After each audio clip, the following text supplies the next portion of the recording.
Today we're starting season 3 of Game of Thrones together for the first time and I can't wait. I can't believe we're on season 3. I feel like this is going by really quickly. So I've read the whole A Song of Ice and Fire book series, but I've never watched the TV shows before. So far season 1 and 2 have been pretty similar to the books. There hasn't been that much in terms of differences. There's been like a few major impactful changes, but not that many of them. However, I have been informed that as the seasons of the TV show go on, they deviate away from the books a lot more. So with that prior knowledge, I'm expecting season 3 to be a lot different to part 1 of Storm of Swords, which in the UK is this edition here. I'm expecting that season 3 is going to have a lot more noticeable changes. I'm also expecting that we're going to meet some new characters that haven't come up in the books yet. And there were also a few characters that were missing from book number 2 that I think are going to turn up in season 3 of the TV show instead.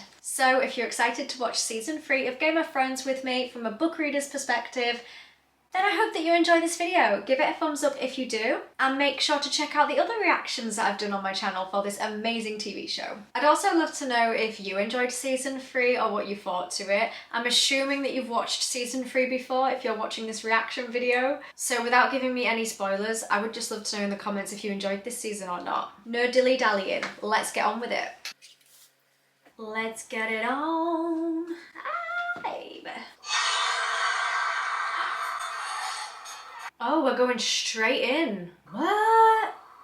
Oh my goodness, this is different. Normally it always starts with the title sequence. I was expecting to hear the music. Oh my god, we've started straight off with a load of screaming and Sam. This is new. Look at him go, it's like he's running a marathon, but in adverse weather conditions. Oh, his little beard's turned white. Oh, that person doesn't look in great condition, does he? Okay, we're about 10 seconds in and there's already a decapitated body. That's very Game of Thrones. Oh, who's behind you? Don't look. Do it. Yeet. Oh, is that Ghost? Was that Ghost? Is that Ghost coming to the rescue? This is chaotic. Oh. This is cute little white beard. Your only job. His only job was to send the ravens and he didn't. You had one job. Everyone you've ever known be dead. That's a nice cheerful thought. The music, we've gone into the music. Oh my goodness, so are we gonna start every episode in season 3 with like a little clip or a teaser of what's to come in the episode before it then goes into the title sequence? We've not had that before. In seasons 1 and 2, it just went straight in with the music.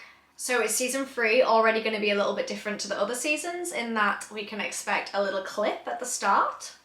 I mean, I'd be here for it if that were the case. Oh, that's a nice image. Oh, I feel like I say this every time because I always like the trees. I've got a thing about trees. Yeah, and the illustration of the wall is always beautiful as well, I find. So whilst the music's playing on in the background, I think the thing that I'm the most scared of for this season is the Red Wedding. Yeah, I said it. I think that's going to be in this season. I don't actually know for sure, but I have a feeling based on the pacing of Storm of Swords, I feel like the Red Wedding is going to be in season 3. And I don't know when, but that's going to be a hard watch. Oh, beautiful snowy mountains. I just love the landscape so much. Jon Snow and Ygritte. So he is now going to be on his way to meet the King Beyond the Wall, isn't he? He's going to go and have a good old chat with Mance Rayder. Nothing sketchy about it at all. Oh, cool. It's a giant. They have made him look very giantesque. He is very giant. You seen a giant, Jon Snow? Yeah. Ah. Yeah, he's a bit scary, isn't he? Look, they're all giving him the evil eyes. It's like being back at school again. Ranger. Wow, I love the setting. I feel like they really brought it to life. Yeah, I like the way that they've made it look. Is this him? He wants to be one of us. So I feel like here they're making it a little bit more clear about Jon Snow's plan and his scheme, about how he's not actually a traitor to the Night's Watch. He's just being like an insider spy almost for the Wildlings. But I feel like they didn't make that very clear in season 2. But I feel like we're going to learn more about that through these conversations that he's going to have with Mance Rayder. Grace? That is not how the Wildlings work, Jon Snow. Rookie error. Is this Mance Rayder? Is that who they've casted for him? Which one of them is Mance Rayder? I missed this. Which one of them is Mance Rayder? I need to listen. Him? He's extended a hand. Could be him. Why do you want to join us, Jon Snow? Go on. I want to be free. Tell them why. You're telling me you saw one of them. Oh boy, he did. Because when I told the Lord Commander, he already knew. Dun dun dun. The first men battled. Oh, got some lore. Got a bit of historic lore. I love it. See, this is quite like a full circle moment from Jon Snow having this conversation, being like a traitor to the Night's Watch, to then eventually being Lord Commander in the books. I don't know if it happens in the TV show. That's kind of like full circle moment. Tyrion! Oh, is he looking in the mirror at his new scar? It's a battle scar, Tyrion. It shows that you fought bravely. If I wanted to kill you, do you think I'd let a wooden door stop me? She got a point. Oh, he's got a weapon at the ready. He doesn't trust her one bit. Rightfully so. You said you'd lost your nose, but it's... Oh my goodness! That's a reference to the books. In the books, he loses his nose, and she just said to him, they said that you'd lost your nose, but it's not as ghastly as that. I like that. I like that touch.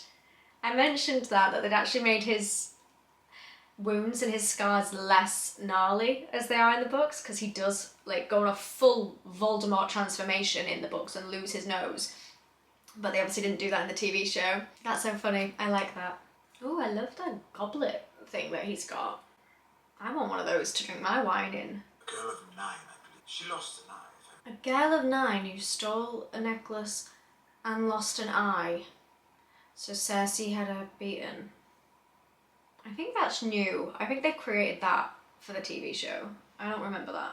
Have they done that just to solidify that Cersei is a cruel and insane woman? Up, jumped, cutthroat. A little bit of tension. You lose the hand. Losing a hand, is that foreshadowing? For a certain Jaime Lannister? That will not be this season though. I wonder if they're going to do that at all. They didn't make Tyrion lose his nose. Are they going to make Jaime lose his hand? I'll have to wait and find out. I've been doing that Oh, for a pretty. while now. Who's this then? Whose nose is that? Oh, I should have recognised the nose immediately. It's my blooming lovely Davos. My lovely little onion knight. Looking a bit dishevelled, isn't he? Oh, look, he's literally stranded on a rock in the sea. He's had such a rough ride at this point. Like, he's stranded on a rock in the middle of nowhere and he's grieving for his sons. Davos does not have very good luck. For such a lovely man, nice things do not always happen to nice people. That's just the way of the world, I'm afraid. Unserving Witch King. Oh, The one true king of Westeros. the one true king. Stannis Baratheon. Stannis the Manus. Our one true king. See, it's crazy because that's such like a simple question, you know, what king are you serving? But the answer is literally a matter of life and death. Because if he's serving a king that they don't agree with, they could have killed him on the spot. But he was so honourable and honest in his answer, and I admire that of Davos. You were a good father. Yes. If I was a good father, you'd still be here. No, don't say things like that, Davos. It's not your fault. I'll gather your bones in a little sack. I'm very nice. Not many nice people in this TV show, is there? Davos is nice there. House Stark. Always loving the sigil, as always. Hey, Robb. Are they at Harrenhal? They have, haven't they? Okay, so this is where it's different from the books, because at this point, Roose Bolton has taken control of Harrenhal, because that's when Arya is his cupbearer, but in the TV show they changed it and made her Tywin Lannister's cupbearer instead. Oh wow, that's a lot of dead people. So Robb and Catelyn are at Harrenhal. Interesting. Not a pretty sight to see, is it? So I'm pretty sure all of this is new. Like, I don't remember there being like essentially a massacre at Harrenhal and Robb and Catelyn going to see it. I don't believe that this happens in the books. So this is quite cool. As always, if you've read the books and I'm wrong, please let me know, but I just do not remember this. Hey, one of them's still alive! He ain't dead! Tywin and Tyrion. My beloved father. My beloved father. It's not really the words that I would use to describe Tywin Lannister. It's not really what he's going to have on his gravestone is beloved father. Little bloody gratitude would be a start. Oh wow, look at the lions on the thing. My descriptions are great. I am your son. We'll find you accommodations. This is such a toxic father-son relationship. In aim at making you heir to Casterly Robb. Eee, that's harsh, man. You are an ill-made, spiteful little... Brutal! Oh, poor Tyrion. This is hard to hear. Go, now. Oh, I was really sad. Very powerful dialogue, but very, very sad. Don't worry, Tyrion. You'll get your revenge. Dawn. Dawn? So they've definitely made Sansa and Shae more of companions than they are in the books. That's something that I noticed as well. Because in the books, Sansa has like a best friend, but they removed that character in the TV show. So I feel like they've just kind of made Shae fulfill that role instead. There's lots of scenes, for example, that happen between Sansa and Shae that just don't happen in the books. Because the truth is always either terrible or boring. Good point. Might I speak with Lady Sansa alone? Please don't be creepy, please don't be creepy, please don't be creepy. It's too early, it's too early. It's too early for him to be creepy. Arya's alive. Oh, so she now knows that Arya's alive. Obviously, Peter Baelish would know that because he went to visit Tywin. And he definitely recognised Arya as his cupbearer. You could tell by the facial expressions. Like, it didn't take a genius to work out that that was Arya Stark. Oh, it's Ros So again. handmaiden. We've both done rather well, you and I. I was going to say, she totally knows that they're in the same industry. That's quite cute. A cute little understanding between the two. Because they're within the same industry and they're not treated very well in that industry. That's cute. Dig it. My favourite characters! Ah. Look at them go! Oh, you beauties. Majestic. Oh, wow. They're so big now. They've grown. Growing fast. They are growing fast, you're right. I just said that, Jorah Mormont. Great minds think alike. Ugh, they look amazing. I feel like you can definitely tell that the actress for Dany had aged up significantly between seasons 2 and 3. She just looks a lot more adult. I was wondering as well what like the other younger actors would look like what will Bran and Arya look like as the seasons progress, because obviously they are typically younger actors and therefore you can identify their growth a lot more. Oh, Stannis the Manis. Wow, that's not a good reception from him. Heard you were dead. Well, you could look a little bit more happy that he's not. You are the rightful king. You are. You're an honourable man, a just man. Agreed-ish. I am fighting. You don't look like you're fighting.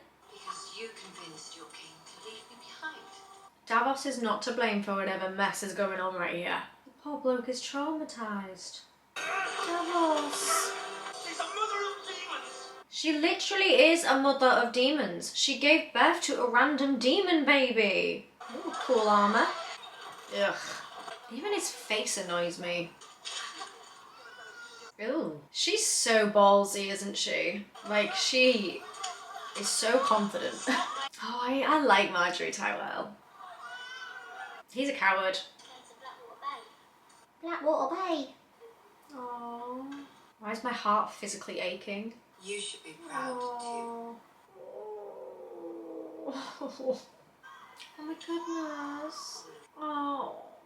The poor children are getting little toys. She's a goddess. I love her. She'd make a great queen. Better than the one they currently have. That's for sure. The Tyrells are a very attractive family, don't you agree? Both Marjorie and her brother are stunners. Like, way above average. Marjorie does a great deal of work with the poor back in Highgarden. Cersei hates her because Marjorie's so perfect. Facts become less and less important to her as she grows older. Oof. You're your father's son. But who's his father? I quite like this scene. This is a good addition. I'm sure she knows what she's doing. That she does. She's a very smart gal. Sure she does. Yes, she does, Cersei. You are correct. As am I. Oh, that's a cool shot. Nice. Okay, why is Dany looking a lot more badass all of a sudden in this season? So we're going to learn about how the Unsullied are trained. Not nicely, to say the least. Oh no. I didn't like this bit in the books. He's not very kind to them, is he?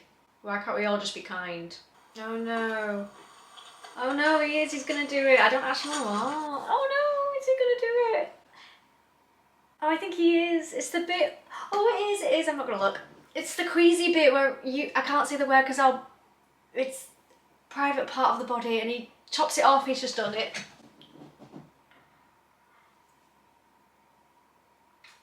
Oh my goodness. Oh, it just makes me cringe. It's not even the fact that it's brutal. It just is so like queasy. To think of it just like sliced right off. Oh. You take a babe from its mother's arms. Kill it. If you think what they do to the babies is bad, just wait till you hear about the puppies. Oh, I'm still thinking about the... It wouldn't be a Game of Thrones episode if there wasn't just one brutal, queasy part that I think about late at night. Uh-oh, what's going to be in it? Don't trust it, Danny. How's about you get out of the way? What a creep. That's right. Get the way. That were a bit weird, wasn't it? What a weird looking child. What was that? The honor is mine. Ah, Varys and the Bold. You know this one. Yeah, we do. Greatest fighters the Seven Kingdoms has ever seen. Oh, are they going to reveal his identity straight away? Oh, that's really early then. I'm Varys and Selmy. Yeah, they don't reveal Varys and Selmy's identity until much later in the book. Crazy. Wow, he's just revealed himself straight away. And I will not fail you again. Oh, I love you though. Talk about honourable men. I do love Varys and Selmy as well. He's a goodie. Is this the end of the episode? It is. Oh, in memory of Martin Kenzie. Okay, cool. So they've really brought that forward. So in the books, you don't realise, or at least I didn't realise that it was Varys and Selmy until he reveals his identity later on in the books. Because obviously with the books you don't get the faces and the appearances, so he takes on this like a different name and a different persona, and then it is later revealed who it is. In the TV show, that wouldn't work because we'd know immediately from the actor who it is. Like, we'd know straight away. So I think that's why they've probably made it so that Barristan just straight away reveals who he is. No dilly-dallying. There's no need to conceal his identity. We're gonna know from a viewership perspective because we can see him. He's right in front of us. Okay, cool. So, strong start to the season. Again, there was quite a few differences. There was a lot of, like, additional scenes. So, as far as I'm aware, they haven't really taken away much in that episode. There was nothing that I was looking at that was like removed. I think in the books they had a lot more to do with Davos when he's like stranded and he's grief stricken and he's undernourished. They also added in some additional scenes. So they added in the Shae and Sansa scene, the Tyrion and Cersei scene in his chambers. That's new. The dinner. I was gonna say the dinner party, not really a dinner party, but the Tyrells and the Lannisters, you know, Marjorie, Loras, Cersei and Joffrey sat down at the dinner table together. That's new. Yeah, overall, a really strong episode. I am really enjoying this series so much. I'm so happy with how they've brought things to life. The characters are starting to feel very embedded. I'm interested to see where the rest of the season goes. So thank you so much for watching that with me. That was such a good episode. I just realised I didn't actually tell you what the episode was called. So that one was called Valar Dohaeris. I have probably butchered that pronunciation, but I always do, so it's fine. So let me know in the comments what you thought to that episode when you watched it. I would love to hear from you. I do love chatting to you guys about Game of Thrones. It's actually one of my favourite things to do. So let me know your thoughts and opinions in the comments so that we can keep this conversation going. Give this video a thumbs up if you enjoyed it and if you're excited that we've started season 3 already. I've heard that this is a very juicy season. I'm still thinking about the nibble. If you like my content and you want to see more from me, please subscribe because it's free and it means that you'll see my videos easier. I also just want to give a huge shout out to the Dragon Riders who are supporting my channel. Thank you so much, it means the world to me. You are so appreciated. If you'd like to have your name featured in my videos like this one, then please consider becoming a Dragon Rider. Or if you'd like to support the channel in any way, then please check out the channel memberships. Thank you so much for watching this reaction. I really appreciate it. I will see you next time, or rather you'll see me, and I hope that you have a wonderful rest of your day. Bye for now.